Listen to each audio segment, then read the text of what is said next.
अवधूत चिंतन श्री गुरुदेव दत्त. श्री स्वामी समर्थ सर्वांना. आज दीप अमावस्या ही रात्र काळोखाची असली तरी श्रद्धेने भक्तीने भरलेली असते. घराघरात पंत्या उजळतात. दिव्यांचा प्रकाश फक्त भिंतीवर नाही तर मनावरही कुठे खोलवर गेलेला असतो.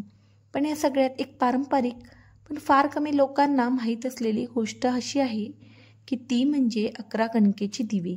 11 कणकेची दिवे लावण्याची परंपरा ही खूप प्राचीन आहे. हे फक्त दिवे नाहीत, ताई अन्नपूर्णेचं आवाहन आहे. लक्ष्मी मातेचं केलेलं स्वागत आहे आणि आपल्या पितरांचा आशीर्वाद मागण्याचा एक पवित्र प्रसंग आहे. चला तर मग सविस्तर जाणून घेऊया या अद्भुत उपायामागचं गूढ आणि गोड अशी पद्धत. दीप अमावस्या म्हणजे आषाढ महिन्याच्या शेवटी येणारी ही अमावस्या दीप अमावस्या म्हणून साजरी केली जाते. ही रात्र काळोखाची अमावस्येची, पण या दिवशी प्रकाश लावला जातो दिव्यांच्या स्वरूपात. आपले पूर्वज म्हणतात, जिथे दिवा तेथे देव आणि जिथे अन्न तेथे लक्ष्मी. म्हणूनच काही भागात म्हणजे आमच्या सातारा भागात दीपपूजनासोबत कणकेची दिवे लावण्याची परंपरा आहे.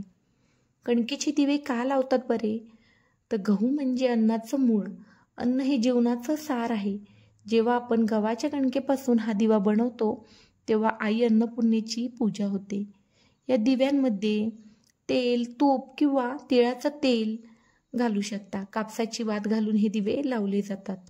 हा उपाय स्त्रीने विशेषतः स्वतःच्या हाताने करावा, कारण यातून पतीचं सौभाग्य, समृद्धी आणि संतती याचा आशीर्वाद तिला मिळत असतो. कणकेचे 11 दिवे का लावावे याची पद्धत मी तुम्हाला सांगणार आहे. सकाळी काय करायचं तर सकाळी लवकर स्नान करा. शुद्ध पांढरे किंवा पिवळे वस्त्र घाला. सुशीरभूत झाल्यानंतर घरातला देवारा स्वच्छ करा. लक्ष्मी मातेची छोटी मूर्ती किंवा फोटो सजवा. गाईचं शुद्ध तूप, हळद, कुंकू, गंगाजल आणि तांदूळ तयार ठेवा. गाईचं शुद्ध तूप नसेल तर तेलाचा दिवा लावला तरीही चालेल. आणि दिवे गव्हाचेच बनवा.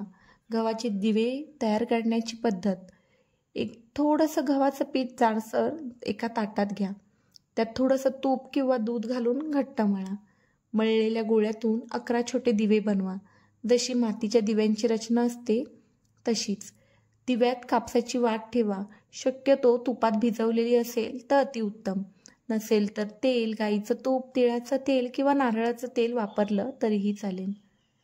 ह्यातला एक दिवा देवघरात, एक घराच्या मुख्य दरवाजाजवळ, एक अंगणात आणि एक पायऱ्यांवर, आणि उरलेले 7 दिवे कुलदेवतासाठी, पितरांसाठी, आई अन्नपूर्णेसाठी, लक्ष्मी मातेच्या स्वागतासाठी, आरोग्यासाठी, मनशांतीसाठी आणि घराच्या शांततेसाठी ठेवा.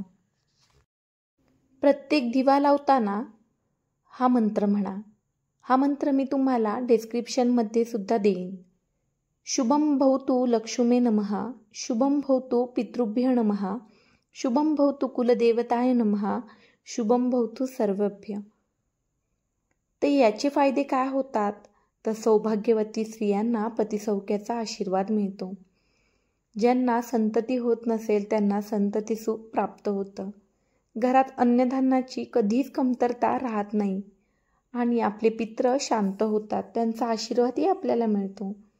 घरात प्रेम, शांती, सकारात्मक ऊर्जा निर्माण होते. कर्ज, अडथळे, आपल्यावर आलेले दारिद्र्य, संकट दूर होतात. नवसासाठी हा उपाय फार फलदायी मानला जातो. कणकेचे हे 11 दिवे काही मिनिटात जळून जातात, पण त्याचं तेज तुमच्या आयुष्यात एक नवा प्रकाश टाकतं.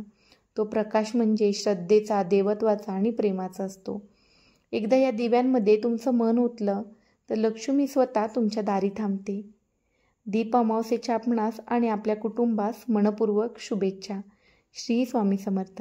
व्हिडिओ आवडला असेल तर लाईक, शेअर आणि अक्कलकोट स्वामी परिवार या चॅनलला सबस्क्राईब करायला विसरू नका.